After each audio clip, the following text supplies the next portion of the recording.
Coming up, tackling life after football, we'll speak one-on-one with the founder of a company that is helping former players stay in the game after their careers end. The Bottom Line continues in a moment.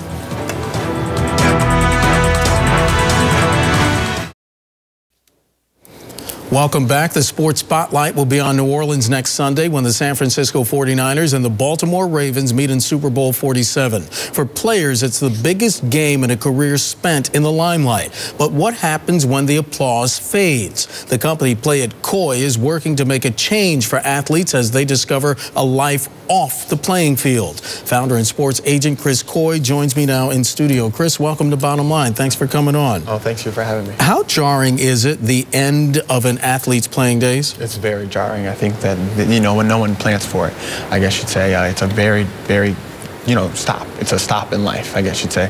And it's, you know, you just get cut. Or well, for a lot of players, it seems like it's a cold slap in the face. One day you're soaking in all this applause, and the next minute you're like Mr. Fernandez for Atlanta last week. He said he didn't want to take the pads off. Yeah. I mean, it's very hard. I mean, very few people leave the NFL career on their own terms. A lot of them leave it by getting cut or getting injury, forcing them to retire and things of that nature. So it's just really not a, you know, it's a very brutal stop. We have heard stories of athletes who have made millions only to be broke when their careers are over. Why does this happen? Well, 78%, the facts are 78% of NFL athletes, 3 years after they leave the league, are broke, unemployed, or divorced.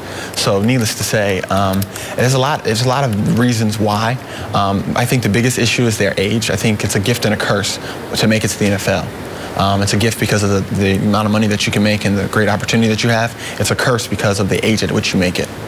Because young people just can't handle that amount of money, all of a sudden they come into riches like that? Yeah, I guess so. I mean, think about yourself in your 20s. I'm in my 20s. I mean, in your 20s, you're kind of getting to learn around how you're dealing with finances, managing a checkbook, managing a bank account, and things like that. So the problem is that because they're young and they have so much money, they're messing up big money. So they're opposed to someone else that's, you know, when you get out of college, I guess high school kids or college kids get out of college making $50,000 if they're lucky. Absolutely. Let's talk about some of that extra money. As relates to a sad story that was in the news. This week, the family of the late Junior Seau sued the NFL. They were saying his suicide was the result of brain injuries that he suffered when he was playing.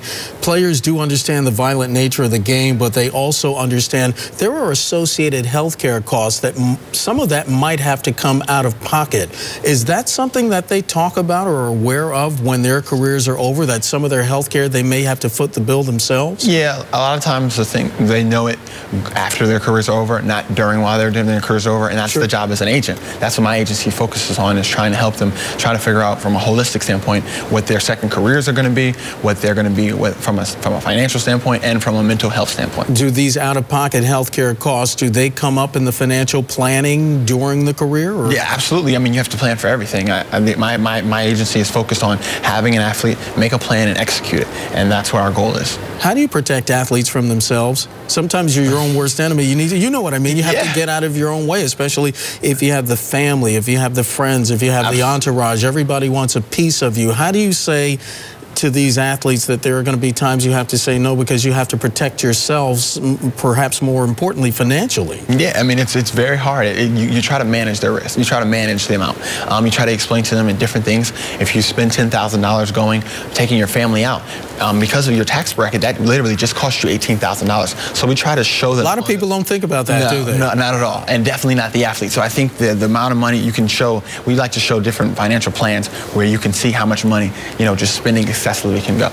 Are a lot of these athletes amenable to that? Do they want to hear that? Because, you know, sometimes I guess you have young men, they're saying, don't tell me how to spend my money. I want to do what I want to do, but you're actually trying to protect and solidify their future. Absolutely, that's my goal as an agent. I also have athlete advisors that I work with, that former NFL pros that have been there. They've been there, so they can kind of speak the same language, and a lot of times it resonates a little bit better when they say some different things along with what I say. So I think that's what it feels. Okay, now are the conversations you're having, are they mostly with rookies, or do some of the veteran players seek out your advice as well? Well, thus far we've been dealing with a lot of the rookies that have gone on to the NFL because I guess they haven't tasted the water yet, so we try to get them in, educate them prior to, and then to help them to make the decisions going on. But I mean, we're not adverse to helping out the veterans. Are the teams at least saying to you, thanks for coming in and taking care of our guys? Because, you know, I don't think, not really? No, I don't think a team has ever said thank you to an agent at all. The agents, you know, the big thing with the team and the agent's trying to force all this money out of them, and the team is not trying to play. There's going back and forth between the two. Chris Coy, founder and sports agent. The company is Play It Coy, joining us here in studio. It's a pleasure to meet you. Absolutely. Thank you so much.